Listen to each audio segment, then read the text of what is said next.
Hello and welcome to the 41 Minutes of Heaven we call the D1Baseball.com podcast. Tonight's podcast brought to you by Tommy White, 5 Tanks, Thomas Tanks, hashtag. Gentlemen, Kendall Rogers, Aaron J. Fitt, happy day after opening weekend. How we doing, boys? You know what, Runes? I don't think you've ever come in hotter, and I, for one, that love was it. very hot. Coming in hot. Coming in How about hot. that? Eardrums busted. Apologies. Send me the medical bills. Oh, I love it. You know, your enthusiasm, as always, is contagious, Runes. I had a typical Aaron Fitt travel misadventure. Canceled flight last night. Had to get up early this morning. I was dragging a little bit. And then you come in with Tommy Tanks and your intro, and I'm just like, let's go. Fitzy, is it true that at the gate in the Nashville airport, the guy didn't know the mic was on, and he said, "Hey, is Aaron Fitt on this flight?" Yes. All right, flight's canceled. Everybody go home. Everybody out. I'm pretty sure that's how it went. Yeah. Kendall, how are you? You had mostly a home game, I guess, kind of, sort of. Yeah, I mean, I'm doing well. I mean, I have to admit, Saturday morning I was not game ready for 3 games a day. Yesterday I kind of shook it off, but yeah, I mean, it was a good weekend. Got to see some good teams. There's some teams that I saw at Globe Life that have some question marks. I'm talking to you, Texas Tech, but Arizona looked really good. I thought Oklahoma showed a lot of potential, and we'll kind of dive into that. Boys, okay, so before we do kind of rankings talk and reflections from the weekend, let's forget about individual teams. I have 2 thoughts, so we can go anywhere we want with this. But first thought was this. Gosh, do I love 3-game weekends. Like, there's something so beautiful about 3-game weekends. And, we don't have the pandemic 4-game weekends, and, tournaments are great too, but gosh, 3-game weekends are awesome. And then here's the other thing. Now that we have these smaller drafts, some of these freshmen are like, let's go. I mean, we're making fun of Tommy White. The dude had 5 jacks in his first college baseball weekend. I mean, come on now. Crazy. All right, that's a great place to start because that's one of the big stories of the weekend. I know it wasn't against elite competition, but I mean, look, listeners of the show, they heard me talk this guy up ever since the fall. All spring long, I'm all in on this guy. Elliott even comped him to Aaron Sabato this fall. For me, and I made this comp to you, Runes, and I know it's high praise, but I keep saying it. I'm going to bang the drum until people are sick of hearing it.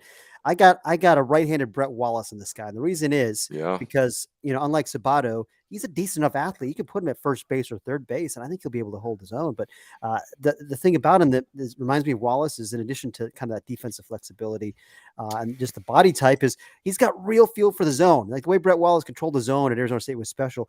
Tommy might have more power than Wallace, but Wallace won the Pac-12 Triple Crown. If you told me right now, hey, Tommy White is going to win an ACC Triple Crown in his career, I'd be like, feels about right. I think that could very well happen. Go ahead, Kara. You go. I was going to say, for people who weren't following Tommy White over the weekend, he had a 6.43 average and 14 at-bats, 5 home runs, 12 RBIs, and a 1.714 slugging percentage. That'll get it done. Hey, and boys, here's the thing. I mean, we all saw the highlights on Twitter. And to your point, the one thing about Brett Wallace, Fitzy, is I'll tell you this. Tommy White, no offense to Brett Wallace, who did win the Pac-12 Triple Crown 2 years in a row. Brett Wallace could not defend like Tommy White. Tommy White, you're right. Like, he's got actions. I mean, he's a big guy. He's not a burner, but his hands work. And the thing about Tommy White, you look at those highlights, first of all, the home runs were not just snap pull central, knocking the left field foul pole down, right? It was center field, right center field. I mean, his juice plays to all fields. And it wasn't like it was just cookie-made fastballs all weekend. He's hitting breaking balls out of the yard. I mean, it was crazy.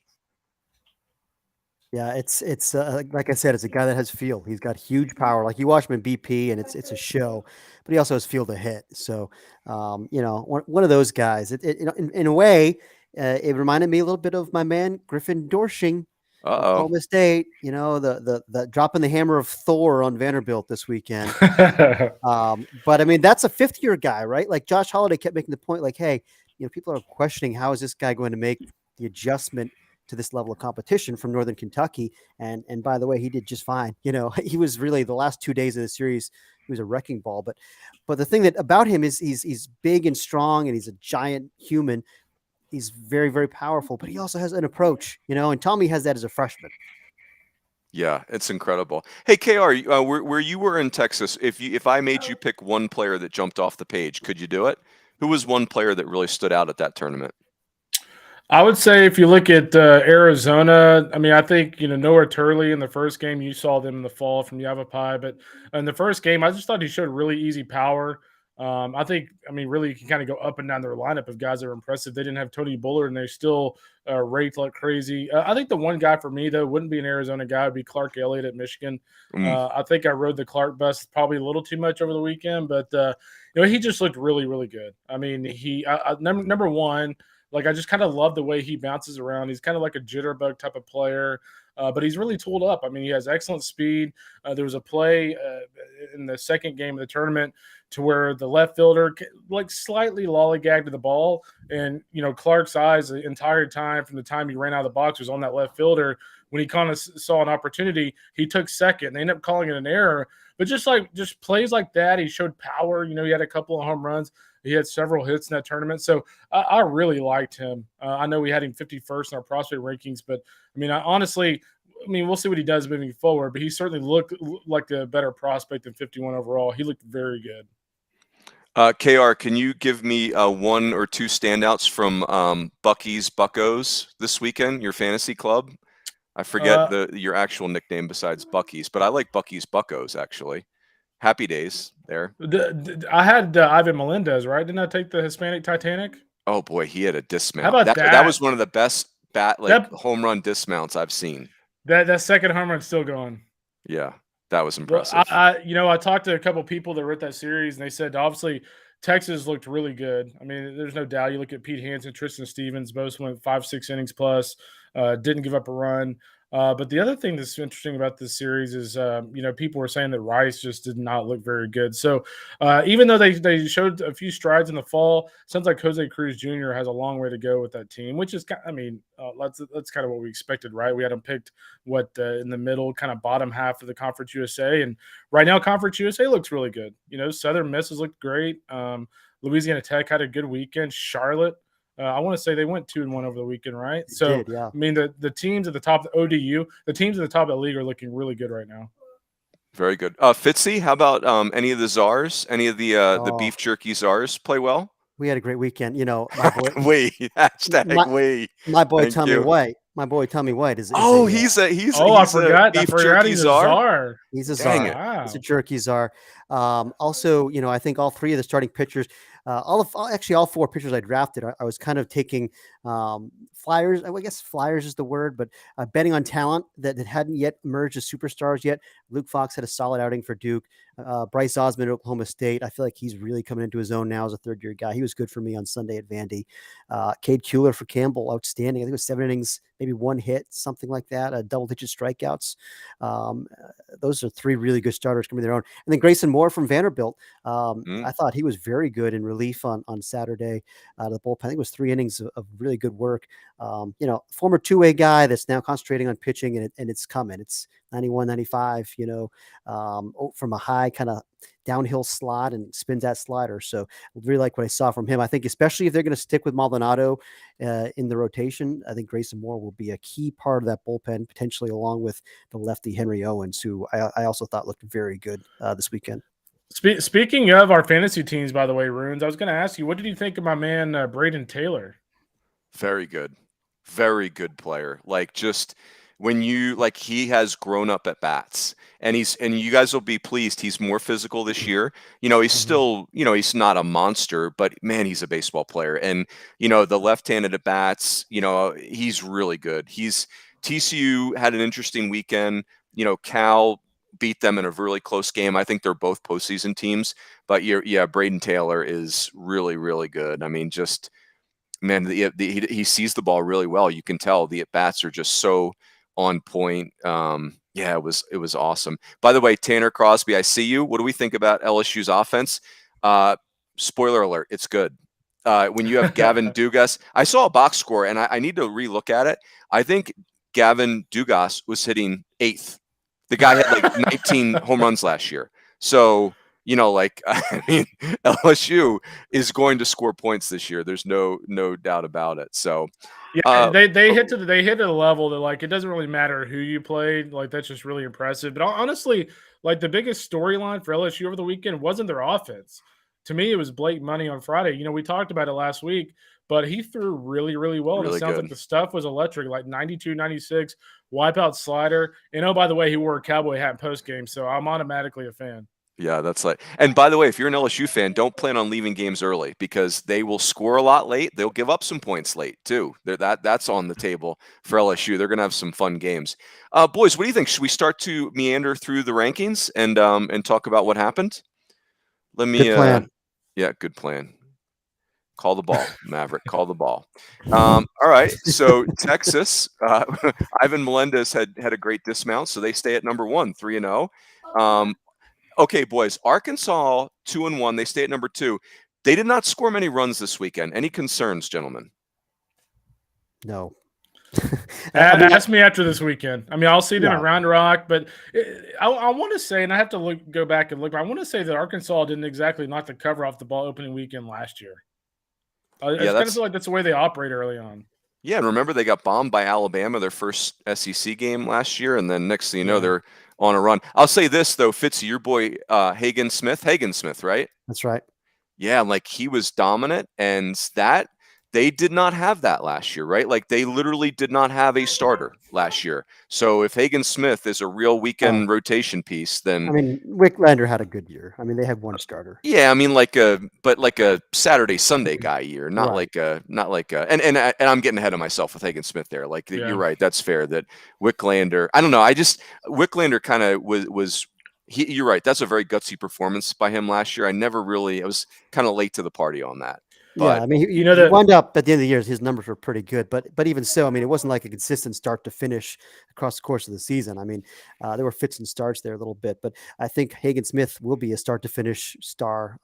I think they're going to be fine. It was apparently the weather was not very good up there. Bats just weren't. I don't know. First weekend of the year, that offense is going to be scary, Kendall.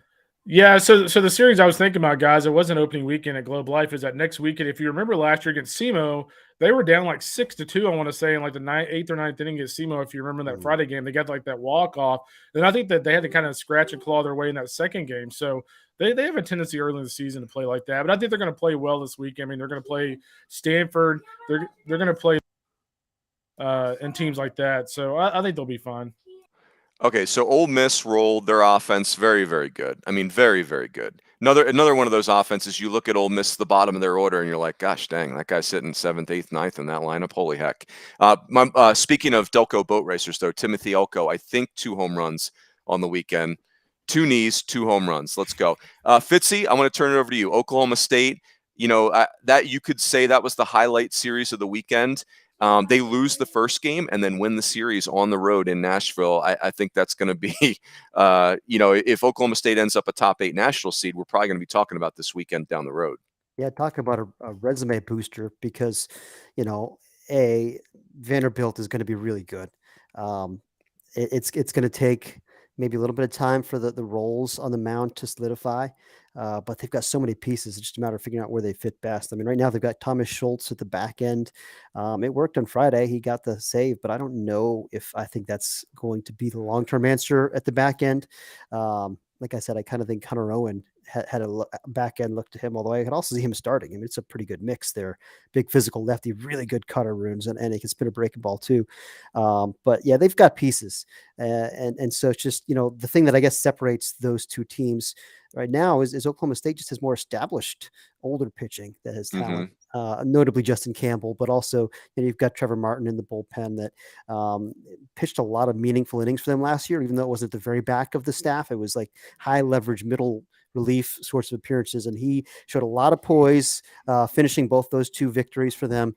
And then it's the Bryce Osmonds, it's the Cale Davises, it's these 3rd-year arms that are emerging. Really, really like that pitching staff and all the power arms they've got. I mentioned Roman Fan Soccer on Twitter this weekend. Boy, right. Talk about a low slot blower, right? Oh, like low slot velo. Yeah, it's like low 3/4, 93 to 97 with ridiculous turbo sync runes. We're talking 25 inches horizontal break, which I'm told is good. And and he's got Slot a joker. slider and a changeup, but really he can just beat you with that fastball. It's ridiculous how many guys beat that thing to the ground. So a great story there. A guy that took 2 years working his way back from Tommy John, another 2 years kind of finding himself. Now I think he's a 5th-year guy, and it's coming. It has come, I should say. So anyway, they're a fun team. I think offensively too. I mean, the thing about them is they're much better defensively than they had been. They didn't make an error all weekend. They took great care of the ball. They've got these little, I love the term Josh Holiday used them to describe a few of these guys. They're like little critters, like little, I can't remember the exact word, but gremlins? It was little gremlins in there, like Zach Earhart and Huey Morrill. Just guys that are tough outs, feisty little critters, he called them. I love that. They got a few guys like that can move the ball around. And then you got your giants in the middle. The other term he used, Griffin Dorshing, I mentioned before. Nolan McLean had a bad weekend, but he'll get it going. They're a balanced team that can beat you a lot of different ways. How about Carter Holton, Fitzy? What'd you take away from him? Love it. I mean, I think I said this fall for me, he reminds me of like a left-handed Sonny Gray, just kind of the look, physically, athletically, the kind of the slot, the way, the quickness of the arm. It's a heavy fastball. He came out and struck out the first 3 guys of his career in the first inning. It was dominant, just here's heat, here's 94, 95 with boring life. Good luck. But he can spin the breaking ball too. Ran into some trouble in his 4th inning. Command kind of faltered, but he's going to be a superstar. I mean, I think Josh Holiday said the same thing. He's got a little bit of Billy Wagner look to him, is what Josh said. It's a very exciting talent. Excellent. Hey, KR. All right, so we got the next 2 teams are interesting. Stanford is at number 6. I believe they stay at number 6. So how about Stanford? They win a 1-0 game. They get run off the field Saturday. Then they run Fullerton off the field Sunday. I mean, that's a really interesting weekend for against a Fullerton team that just wasn't very good last year. And then Mississippi State, speaking of staying in the Big West, Mississippi State loses a home series to Long Beach State. Give me your big takeaways on those 2 series, KR. I think the big takeaway on Mississippi State and Long Beach State is I think Long Beach State's legit. I think your hunch on those guys was absolutely correct. It's kind of interesting. I was talking to one of the Arizona coaches after their game the other day, and they kind of laugh like, "Hey, we're not real surprised." Like all the scouts out here loved Long Beach State in the fall. Like of all teams they saw in California, like Long Beach State was a team they liked the most. So a lot of coaches out west were not real surprised by that. I think the biggest thing for me is I think Hell State certainly has some things to fix. But I think the biggest takeaway for me is the fact that, Luis Ramirez really shut him down. If you look at that clip from, Rob Friedman, the pitching ninja, like his stuff is nasty. And, Devereaux Harrison threw really well out of the bullpen. Their bullpen in general did a really nice job. Long Beach State, hit the long ball a couple of times, got some key hits. And they look like the better team. I watched a lot of the second game of that series. They look like the better team. Now we'll see if that continues, the rest of the season. But they looked really good. I think Cal State certainly has some things to kind of patch up. Landon Sims is obviously a positive. I mean, if you look at the job that Landon did over the weekend, they didn't lose because Landon didn't pitch well. Landon pitched like a first-team All-American pitcher of the year type of guy. And so that was the big, positive for me for State. I think when you look at Stanford Runes, I'll be honest with you, my storyline coming out of that necessarily isn't Stanford. It's the fact that Jason Dietrich's pitching staff did a really nice job the first 2 games of the series. I want to say they allowed 3 runs the first 2 games, something like that. Cameron Petty threw really well. I think he gave it 1 run in 6 innings. In the series opener. They pitched really well on Saturday. Obviously, things kind of fell apart on Sunday, but honestly thought the fact that the first 2 games of that series could have gone either way, to me, is like a big-time building moment for Cal State Fullerton, especially early on when it'd be easy for those guys to, if they got roughed up this weekend, to be like, oh, same old, same old. But instead, they kind of hung in there with them until Sunday. You know what, boys, is so fun about this? Like, I think this is a real theme for me is, I'll say it again, the freshmen. Like every series, every game we're talking about, there are freshmen. Stanford, we talked about before we came on air. Brayden Montgomery closed the 1-0 game and then hit 2 home runs. I mean, this kid is their closer up to 98. By the way, he's from the state of Mississippi. Now he's at Stanford. And he's a switch-hitting center fielder who hit 2 home runs in his first offensive start. Hunter Hines, watching a little bit of – is it Hunter Hines, Fitzy? Is that right? The left-handed hitter for – I mean, just watching a little bit of that game, like he stands out like a sore thumb, right? Like he looks like count me, he's going to hit 330 for his career, like easy. Like it's just crazy good looking hitter. We mentioned Carter Holton. Long Beach State, Eddie Saldivar. I think he's like the only guy that had a hit off of Logan Sims, except for that one home run. So he has 3 knocks in his first college start, or first or second start. So whatever it was. What did I miss? Go ahead. I was just going to say, I mean, even more impressive that I think he got a hit off Landon Sims. What did I call him? Logan's older brother, apparently. Who's Logan Sims? Is that a... That sounds familiar. It's got to be a Logan Sims. Logan Sims, you're welcome, whoever you are. He's a short order cook at Chili's or something. I don't know. You go, Logan. Short order cook. But I'm pumped about the freshmen. We'll keep going and we'll keep talking about them. But Stanford, Mississippi State, very interesting weekends. We talked about LSU, crazy offense. NC State, # Thomas Tanks. Florida State, Fitzy. That was an impressive opening weekend for Florida State. Parker Messick is who we think he is, but Bryce Hubbard looks like he's ready to find another gear this year. Yeah, and he struck out a bunch of guys last spring. Hubbard did. It's just a matter of maybe getting a little more polished with the command. But I mean, he had a very good year last year, and then he was one of the best guys in the Cape League, and everyone up there was kind of raving about this dude. I know that I think Nick Falaris walked away. He couldn't say enough good things about him. He saw him this summer, and in the fall is more the same. I mean, it's just he can spin the heck out of it. He comes right after you. He's left-handed with that kind of that higher slide. Is actually kind of a similar look to Carter Holton, maybe with just more feel to spin the breaking ball, less velocity, but the look and the competitiveness is similar there. But I mean, it's a third-year guy who's a dude. There's a reason he's a preseason All-American for us, and so is Parker Messick. You got 2 of them on that staff, in that rotation rather, and the arms just keep on coming. Tough opening weekend for Chase DeLauder, the star outfielder for James Madison, left-handed hitter, and he's got to face these 3 guys. Ross Dunn, I think, being the third power lefty. It's like good luck. I think it was a struggle for him, but that's 8 strikeouts to be expected against that quality of pitching right out of the gate too. I mean, that's a tough assignment. Kendall, let me turn to you for Arizona, because they were, like you alluded to that earlier, they were kind of the bells of the ball down there at Globe Life. They're 3-0. They move up to number 11. We always think hitting when we think of Arizona, and certainly Chase Davis had a very impressive home run, but it feels like there's more to them than just offense.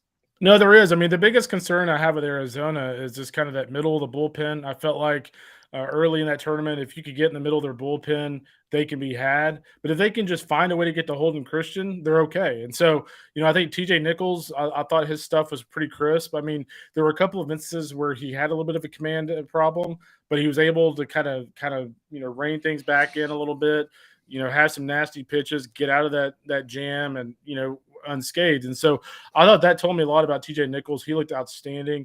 And then yesterday, I wasn't at the game yesterday, but for Dawson Nets to go out there and, give him 5 shutout, which you and I talked about it earlier. We both kind of liked him last year, for him to go out and do 5 shutout against Texas Tech, who admittedly I don't think is as offensive as they have been in the past, but that was really encouraging. So, I mean, when you look at Arizona, so without Tony Bullard, I mean, they were very productive offensively, top to bottom. We talked about Chase Davis earlier, hitting a big-time bomb yesterday. They're getting production from everyone. Mac Bingham looked really good over the weekend. So all of a sudden, if you take Arizona with that kind of lineup, especially once Bullard's back in, and let's just say Nets and Nichols are throwing the way they have, I mean, that's a really, really good baseball team. I just feel like, Fitzy, you were kind of on this early. It feels like that tier 1, like Stanford went to Omaha with a very young team last year, so they had to be up there in the rankings. But it does feel like Oregon State, who I was very impressed with this weekend, and we'll see again next weekend, Arizona, Stanford, and, Cal kind of hanging around back there. But I'm not ready to put Cal quite in that first tier. But man, those first 3 teams in the packet, I'm not ready to crown anybody yet. Like, it feels like those 3 teams are going to have at each other, I think. Yeah, I mean, it almost seems to me like it's like those 3 teams and like there's a big step down. But I do have my eye on UCLA a little bit. I'm very intrigued to see UCLA at Shriners. And they had a hard-fought series against CSUN over the weekend. But I think we're going to find out what they're made of against those really good teams here in Houston. I think UCLA is ultra talented. The question is, are they too young to kind of hang with the Oregon State, Arizona State, or Arizona and Stanford's? Yep.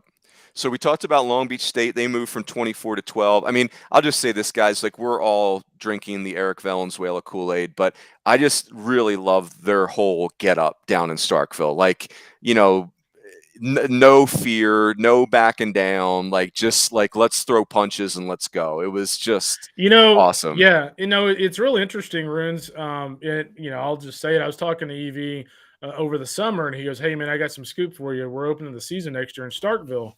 And like even at that point, this was like August. Like even at that point, like the dude could not wait to play that series. It's not like he like circled it like he had a personal vendetta against him, but like he thought with the team they had coming back, like that was a golden opportunity for them to make a big time statement. Like he felt really good about that team going in the fall. So they've had this one circled for a while, and you got to believe in a guy that like teaches his kids boxing, right?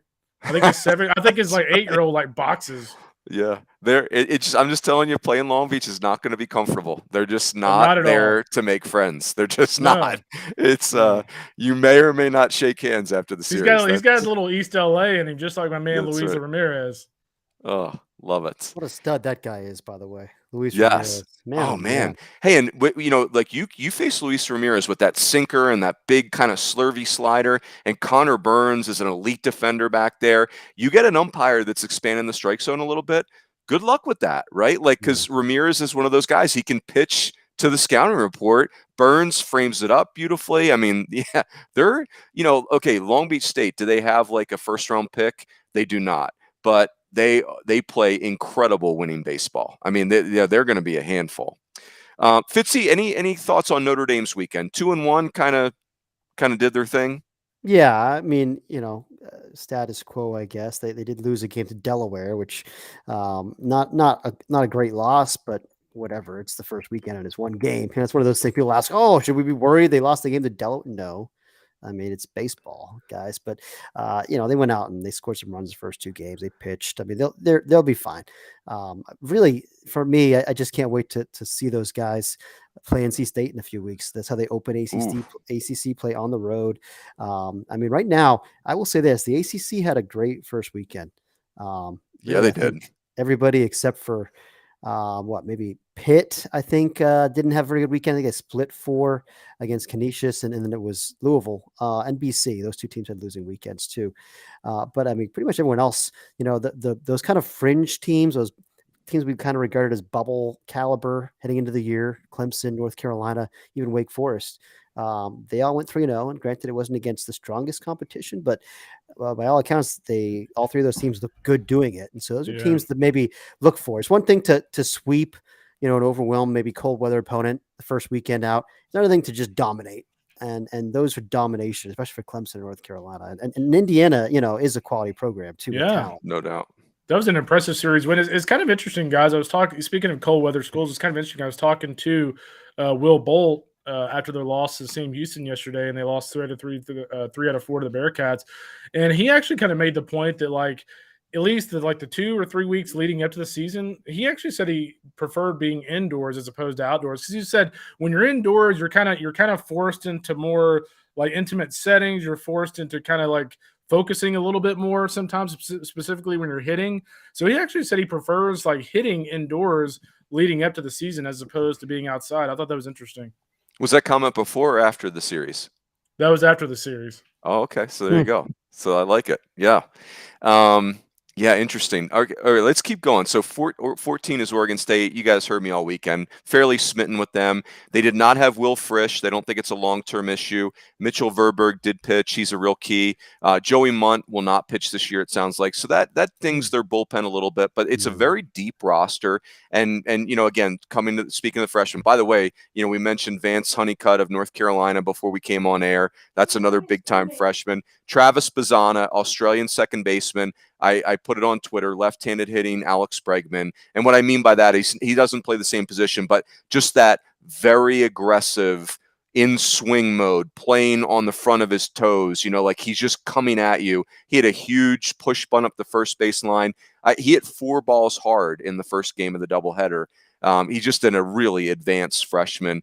Oregon State's very good. Jacob Melton was all over the field. Garrett Forster's very good. I mean, they're Wade Meckler, almost got in a fight with an umpire twice. Fitzy. Oh, I like that. That's my guy. Nomination. He's a beef jerky czar for a reason. He is.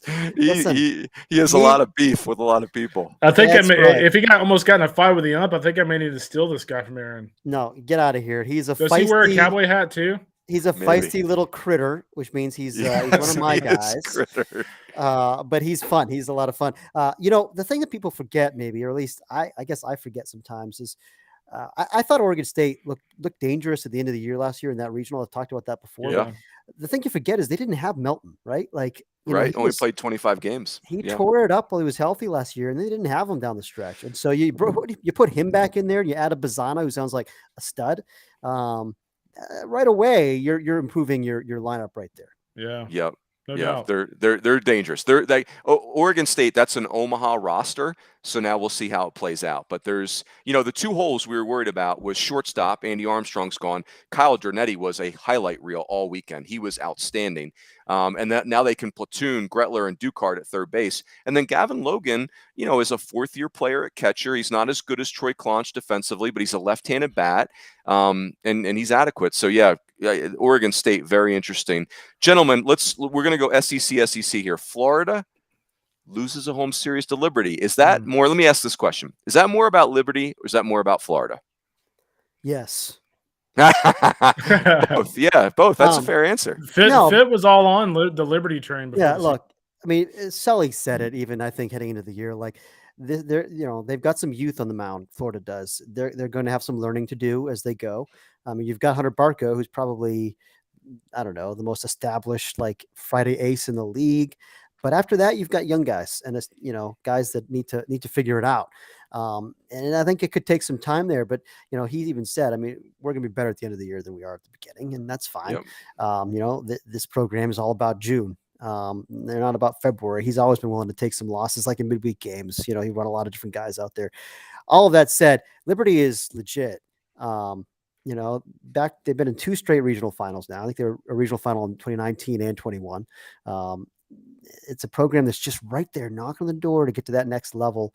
They've got a lot of pitching, guys. I mean, I said in the fall, the day I watched them scrimmage East Carolina, I walked away thinking, like they look like they're just as good as the Pirates, and kind of the same reaction I had when I saw Maryland, Virginia. I was like, as one looks, you don't want to put too much stock in it, but gut feeling is I think I like Maryland more than Virginia. Liberty is right there. I mean, this is the other thing was like they had some pieces that had to establish themselves in the lineup. They lost a few guys there, but I mean, some nice veteran guys back like Drake Betts and Aaron Anderson and, Brady Gulikowski. I mean, these guys have been around. Logan Matthew, you guys have been around, played a lot of games there. It's just a matter of would the transfer pieces and maybe the freshmen they had to plug in perform for them. But the freshman I like the best for Liberty is Cameron Foster. Really exciting, athletic, physical guy. I think he had a big home run on Saturday, one of those games. So it seems like everything's gelling there. The new pieces they plugged in, but it's just a deep pitching staff with a lot of variation.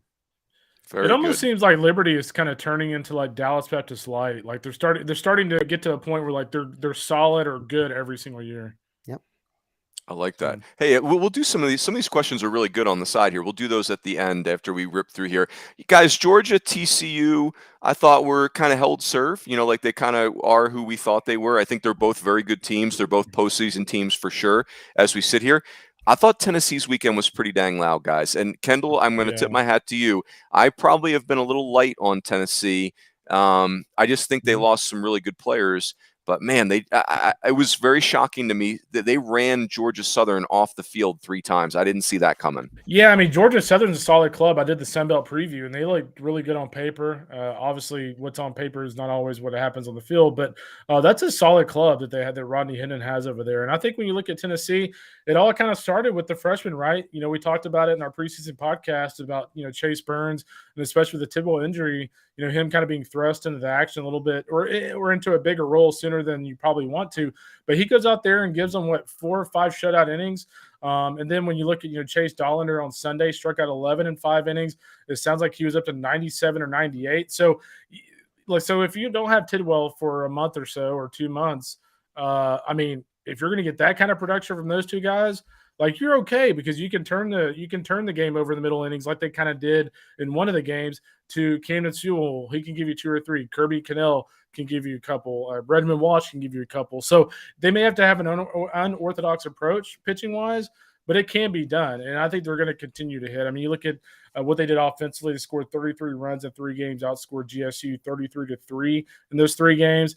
The only thing I'm a little concerned about is the fact that my man Drew Gilbert hit a grand slam and didn't really pimp it very much. I'm kind of wondering if Tony V's kind of telling him to kind of lay off of it a little bit this year. The home run I saw, Kendall, like, okay, did he replicate what he did against Wright State, where we had to basically call the fire department? No, he didn't do that. But it was easily a 5-minute trot around the bases. Like it was not an Ivan Melinda situation. No, it was not, and it was not what Drew Gilbert did to poor Wright State. The Russian judge would have given Drew like a 2-1 for his dismount. Yeah, I want to tell you. Oh, go ahead, Fitzy. You go, and I'll share. I'll add also that Beef Jerky Czar bargain Trey Lipscomb had a very nice weekend. 4 hits, had a home run, 4 RBIs for Tennessee. I think that's another neat breakout piece. But something Kendall said that I want to follow up on there. Those names you rattle off in the bullpen: Redmond Walsh, Camden Sewell, Kirby Cannell. These guys are, they're not like sexy prospect guys. It's not like Brandon Sproat coming at you with 100, but these guys get outs. They're just, all of them are just, they're feisty little critters who get outs. I love it. It's all those orange teams. Sign me up. They're all feisty little critters. Those guys that can spin a breaking ball, all of them from different sides, different slots, and command the fastball. Like all those guys, they get outs, and I'm a big fan of that. Not building your staff necessarily as much as we all fall in love with stuff and velocity. We should be falling in love with guys that get outs. Hey, Tennessee is really doing that build from the back thing. I mean, think about it. Like Sean Hunley was as valuable as any pitcher not named Brendan Beck last year in the nation. And then he's gone, and still this bullpen is a real area of strength for Tennessee. Really incredible. Every time I see Tennessee, I kind of just go back to the fact that we've talked so much about, how they might kind of be the Fullerton of the SEC, kind of the old school Fullerton where, like, no matter what they lose, when they come back the next year, like there's always just kind of these – I don't want to say that word, but, butt kickers on the, throughout the roster. Right. And so like, they just kind of pick up where they left off, and that's just kind of the way they play. Like they're going to play 110% every single game.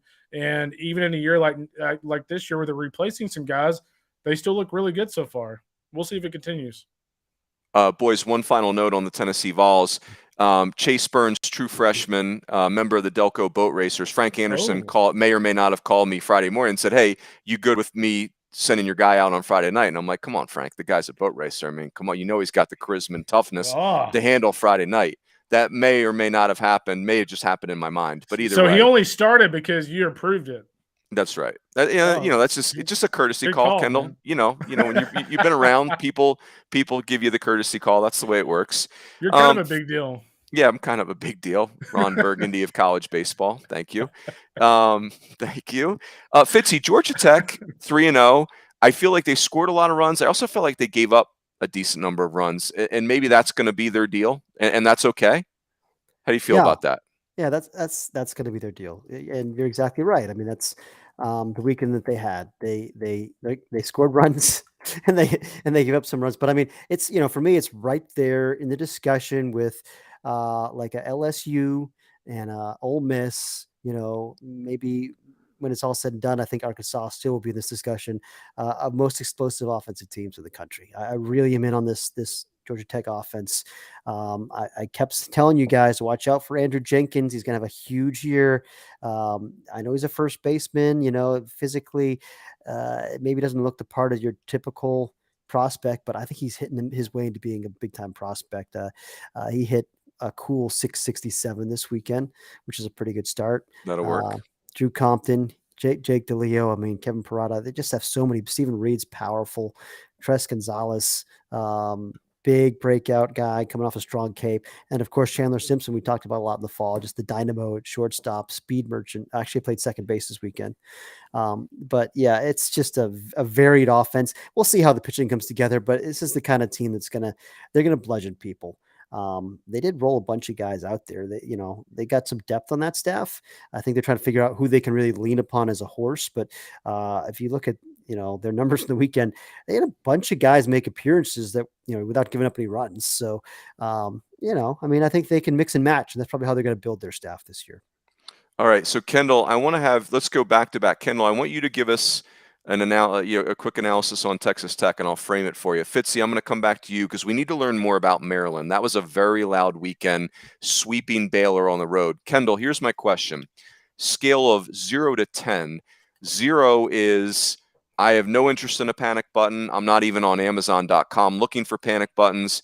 10 is I am like absolutely trampolining the panic button right now. 5 is maybe I've got Amazon.com browser up, might be searching for panic buttons. Where are we on Texas Tech right now? 6.5. Oh, now look out. Yeah. So the problem I have with Texas Tech is really, I mean, you guys really kind of brought it up in our preseason top 25 meetings, but the problem I have with this team is when you've looked at them over 3 games, and we'll see if it continues. I mean, if there's anybody that can get them out of this, is Tim Tadlock. The problem you run into is, we all know Jace Young is one of the best players in the country. He could arguably be the best player in the country, but you still have to have help around you. And I think when you look at this lineup right now, Owen Washburn, the talented freshman, looked really good over the weekend.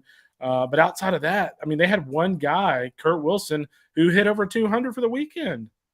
And they're going to face a lot better teams as this season progresses outside of Arizona. And so I did not see the guys up in that lineup that I look at and go, you know what, I'm really scared of this team. For instance, they had Ty Coleman, who was like a 230 hitter at A&M last year, hitting in the 4-hole. Like I just look up and down the lineup, and I don't see where the production is going to come from. So they may totally surprise me, and I look completely foolish. But this is the first time in a long time that I've looked at Tech and gone, I don't feel very hot about these guys. And so on the flip side, I do think pitching wise, Trenton Parrish looked really good over the weekend, the talented freshman. He was up to 93. He threw multiple innings. Brendan Girton, who had a big arm last year and was a little inconsistent. I thought he looked really good in the one outing I saw over the weekend. So they had some bright spots pitching wise, but just hitting wise, they've got a long way to go. I'm going to jump in here, and I think we got to call out Big Tex a little bit here. Big Tex. Because, Kendall, I mean, Runes, you and I both kind of looked at this heading into the season being like, man, I don't know about this roster. Kendall's like, look, it's a Tim Tadlock pick, and Tadlock I trust. Kendall vouched for them. We ran them up probably higher Runes than you and I wanted. And now Kendall's already jumping off the ship after 1 week. I just want to say, on Amazon shopping for panic buttons. That's not what I said. I said if there's anybody that can get him out of this, is Tim Tadlock. 6.5 after 1 week. I'm 6.5. I'm a good politician. I can kind of weasel my way out of it. I can just go back and see. They all talk about the sound bites. I can just take that little part and just play that over and over. That's seeing the field right there. I see like working that? KR. Very, very good. Very good. Not impressed. Yeah, but it is, guys. It's like Louisville, right? Like Tim Tadlock, Dan McDonald. Like these have been, without exaggeration, top 5 national programs, right? Like top 5. Mm-hmm. And now, like, we have real question marks. Like Louisville went 2-10 in ACC play down the stretch. Texas Tech, we've never seen them have an offseason like they had before, where their key recruits are signing. Their, Micah Dallases are transferring. I mean, Tim Tadlock is being, courted by Texas A&M. I mean, it was not a great offseason for Texas A&M. Or for Texas Tech, I should say. It was a really good offseason for A&M as far as the transfers and the coaches they were able to bring in. All that said, we believe in these guys, and Texas was 0-3 last year to start opening weekend, and people couldn't, everyone said Texas was the worst team in Globe Life by a wide margin last year, and next thing you know, they're in the Final Four. Hey, I will say, go ahead. I will say, I mean, you just said we believe in this team. I don't know that I do. But I never was sold on Texas Tech. I believe in the coaching staff. Yeah, that's and I believe in Jace Young. But I don't. This particular team. I mean, even great programs can have down years. See Louisville last year. Virginia, North Carolina. These kind of programs that miss back-to-back regionals. Even great programs can have down years, and I don't know, but this could be that year for Tech. We'll see. I haven't seen them. I didn't see them in the fall. I haven't seen them yet, so I'm going to reserve judgment. But on paper, I'm concerned. Yep. Very fair. By the way, since Fitt called out the team that I might have run up a little bit, I do want to say West Virginia and Wake Forest, a combined 6-1. I was just West a year Virginia early. had a heck of a weekend. They scored 20 runs or something against Central Michigan. Played a ton of and then- freshmen too, by the way. Yeah, no doubt. And Grant Hussey was really good.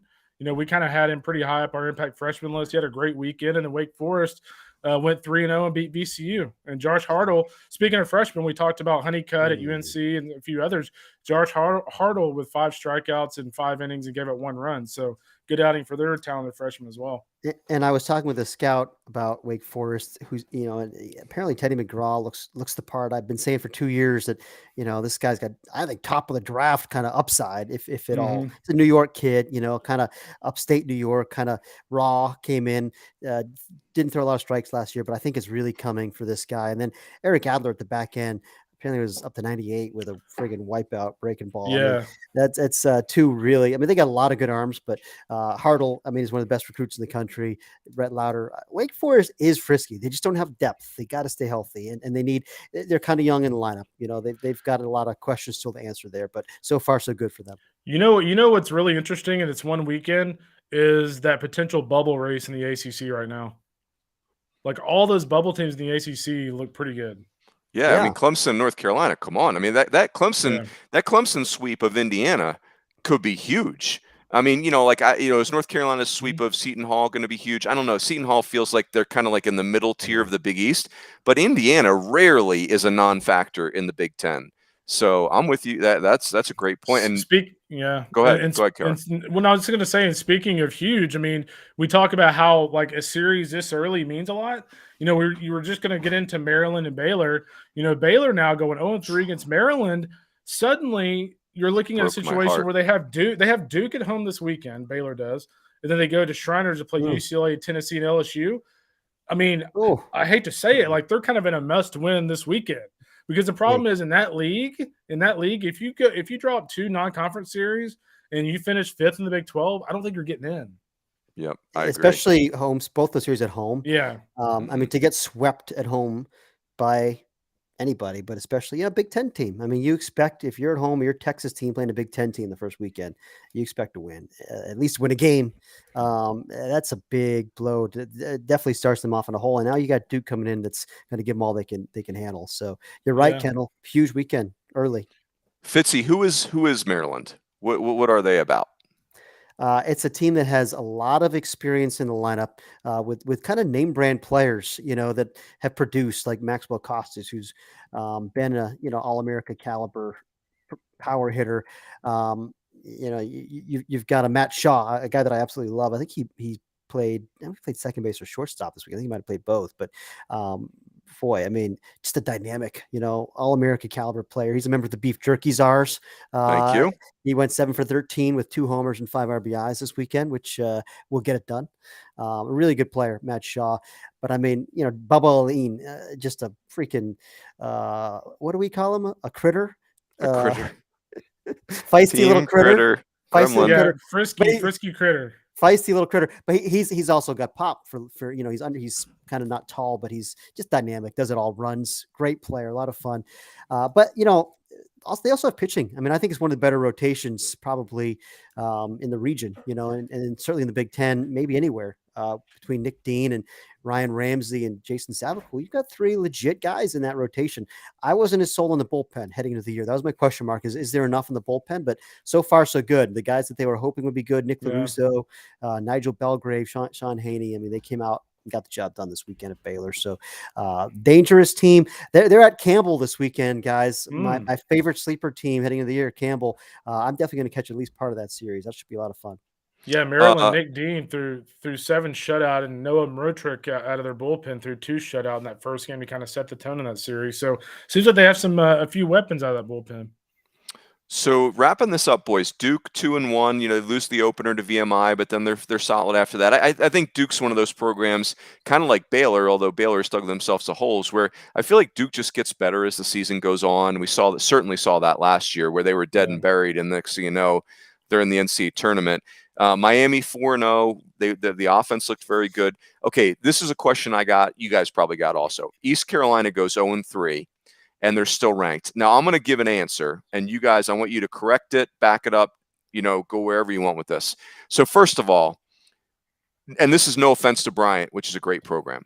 But, first of all, Carson Wisenhunt, who I almost called Gavin Wisenhunt, him and his buddy Logan Sims. I don't know. we're just, my dad has got my brain tonight. We're just rotating in erroneous first names. So Carson Wisenhunt, violation of team rules. So he's fine. He's not hurt, but he didn't pitch. So, that's East Carolina's best player. The other thing is East Carolina literally won the Saturday game. They hit a walk-off home run, and the first base umpire had given the first baseman time, and the walk-off home run is called off, and then Bryant comes back and beats them. So, again, technically they didn't win, but technically they kind of did win. The guy literally launched the walk-off home run. Do we know why the first baseman was calling time right before a pitch? What's going on with that? That's He had to tie his shoe. I don't know. I haven't seen that since Little League. I don't know what's going on there. Weird. I don't know. So is that a fair assessment that Bryant getting swept was not normal? No, it certainly it was. Hey, you tip your cap to the other team. Bryant is a quality program, no doubt. The reason East Carolina is still ranked is because they were number 12, and they fell back 13 spots. They're 25 now. Bryant maybe was, I don't know, unofficially maybe like number 50 on our pecking order. They probably jumped up into the high 20s or something. They were close to the top 25. So they almost met in the middle. But not quite, because there's a reason East Carolina was number 12. It's not just because they're a name brand program. It's because there's a lot of history with those players on that roster, over the course of, in some cases, 4 or 5 years, like a Jake Kuchmaner who pitched very well this weekend. Bryce and Worrell. I mean, they've got older guys, Lane Hoover, older guys who have track records. And that means something. And we're not going to throw it away because of one bad weekend. I mean, give me a break. They're going to be fine. It's opening weekend. Yeah, they get a chance to bounce back with North Carolina this weekend. If they lose that series, they'll be out of the rankings. But if they win it, then, they'll right the ship. So the two teams that came out, Dallas Baptist lost a home series to Southeast Missouri State. And, hey, Southeast Missouri is good. That's a good program. That's an NCAA tournament team. They won the Ohio Valley. And, I think for Irvine going on the road to play Lafayette, there's no harm done there for their resume, in my opinion. I mean, absolutely. You can't finish 5th in or 6th in the Big West, but if you do your thing, you'll be fine, and you get the bonus for the road points. Kendall, there was a question about A&M. That was impressive. What was your takeaway from A&M's weekend? My takeaway on A&M is we'll see. I like it. I just think when you look at A&M, obviously, they showed some moxie yesterday, but coming back, they got down to Fordham, I think, in the middle of the game. They came back. Logan Britt hit the walk-off. I think he had struggled offensively until he hit that walk-off. But, I think the biggest takeaway for me for A&M are two things. One, I thought their pitching was really good over the weekend. Ryan Prager, the talented freshman who was high up our impact freshman list in the SEC, had a really good start. Chris Cortez was up to 98 out of the bullpen for the Aggies yesterday. And then Nathan Deck, a guy that, we've talked about him before, but he was like 88 to 91 last year. He was 92 to 95 over the weekend against Fordham. So their pitching staff seems to be a little ahead of schedule, which I don't think surprises any of us. But, offensively, we'll see. I mean, the big storyline was Trevor Werner. We've kind of talked about how he just looks the part. He's 6'4", 220. He looks like a big-time prospect. But, Aaron and I was showing Aaron a couple of tweets of the day of his defense. His defense over the third was really good, and he had a great weekend offensively. I think he hit five or 600, and a majority of his hits were extra base hits. So he had a great weekend, but we'll see if they can continue this. I'm definitely not sold, but I'm actually very much intrigued at this point. That one highlight you sent me, Kendall, I mean, Warner looked like a young Robin Ventura, just, backhand play along the line, just a rifle throw just a really big time defensive play. And we knew he was a very athletic defender who had tools over there, but if the bat comes, I mean, he's got a chance to really move up boards. Yeah, I think A&M is very similar to Wake a minute ago in the sense that their frontline guys aren't bad, but they cannot afford injuries. With their depth, if they get any injuries, I think they're in trouble. Boys, my final note is this. Just this weekend was another reminder why I'm so in on the 32 hosts idea. You guys know I had Grand Canyon Friday night. Grand Canyon, it's a wax school.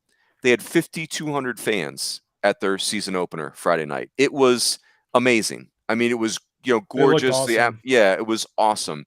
Look at all these upsets. Not that we're not having the NCAA tournament for upsets, but 3-game series is a special metric of time in college baseball, and that's the way it should be. And man, there were some awesome 3-game series this weekend. So bang that drum, Coach that's Rooney. right. Yes, I'm we will all in continue. on it. The 32 hosts, best of 3 series all the way through.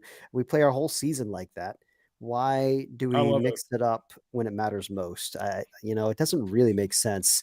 I think, as we've talked about over and over again, the more schools that get exposed to postseason baseball, what it feels like to have a regional on campus. If we can get some regionals in, Big Ten country, maybe a place like Bryant. Let's say Bryant has a great year and you get to host a regional, and like you get to bring that atmosphere up to your own campus. It's just a different animal. And if you want to talk about growing the game, hashtag grow the game, it's the best way to do it, is to get more places exposed to the feeling of having postseason baseball on their own campus. Yep. Love it. Gentlemen, very fun. Look at us. Monday nights. I like it. This works. It's late for Fitzy. Fitzy, tip of the cap to you. Tough travel day, sucking it up. 10 o'clock Eastern time, still bringing the ruckus. Well done. That's it, boys. That's it. Anything else? Any other thoughts? Any other nuggets? I will say I'm very disappointed that we went this whole time. You didn't bring up the big hurt hitting 583 with 2 home runs over the weekend. Man, did you see ASU at all over the weekend? I saw. Okay, I will tell this story. So I'm at the MLB 4 over at Salt River, which is an awesome tournament, and I'm following ASU on the tracker because they're going to lose to Dixie State, and our game gets done early, and ASU is coming back in the late innings, and I drove like a maniac over to Phoenix Muni. I get there for the bottom of the 9th. Kai Murphy almost hit a home run to tie it in the bottom of 9. I sneak in the stadium. Some dumb usher kicks me out of the stadium. So then I gotta go. I sneak back in. Do they know who you are? I was gonna say Michael Patrick Rooney. He was not interested in who I was. I was like, buddy, it's the bottom of the 10th. I mean, can we why are you still here? First of all, takes his job very seriously, Runes. God bless him. In all seriousness, I did hear that Will Rogers for Arizona State looked really good over the weekend at the plate. 2 home runs on Sunday, but it's a long way of saying this. Connor Davis, he had big time knee surgery, and he does not look right in the fall. And it's one of those things, guys, where some players just, when the real lights come on, they have another gear. And he did not strike out all weekend, hit 573. That's why we call him the Big Hurt. And he was very, very good. I like how Runes conveniently left out of the part of the story where he followed up this experience by trying to sneak into a midnight movie theater and got shown the boot from that as well. Get out. I don't know who you are, and I don't care, and you need to get out. You and all your hooligan buddies can take a hike, Runes. Do you know what the usher's big beef with me was my bag was not clear. He said you went through the non-clear bag entrance. So anyway, God bless him. He's just doing his job. Coach Rooney kept his composure. Always love when I go in for the Global Eye for the Shriners tournament, and the poor usher has to open my bag and look in it, and it's got almonds, pecans. We might occasionally have a little broccoli in there. Rally broccoli. I was going to say. Team broccoli. Usually it's they take out the pecans and they take out the almonds. And just go in. Just go in. Right. Well, they could probably smell the terrible protein drink. Just permeating through your bag and just polluting all of the air around you. They're like, get this guy out of here. Just go. That's awesome. Well done, gentlemen. Great first wrap-up podcast for the week. And for everyone listening, we appreciate these live streams are super fun. Thanks for the questions. Thanks for showing up. Great stuff on the website all day, every day.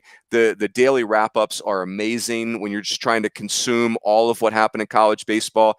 Our man Shotgun wrote up the St. Joe's Hawks, who had clutch. Yeah, but oh my gosh, suburban Philly, we're playing opening weekend. We're not going south. Screw that. So again, we got big time heat sheet stuff coming this weekend. The great Seif dog. Get the Runes report, right? The Runes report. I'm excited for the Runes report. I saw some good stuff. I mean, we all did, right? I really, really had some good not good observations, some young players really had some loud performances. So excited to document that. So and my takeaways piece, the first Fitbits of the year, is now live on the site. Oklahoma State and Vandy. All you need to know about those two teams. Two very exciting teams. Fun weekend, guys. 3 games that could have gone either way. Really, really glad I got to take that one in. Yeah, good call right there. So, gentlemen, well done. We will see everybody next Monday evening. Again, check the website all week, and that is it. Have a good night, everybody.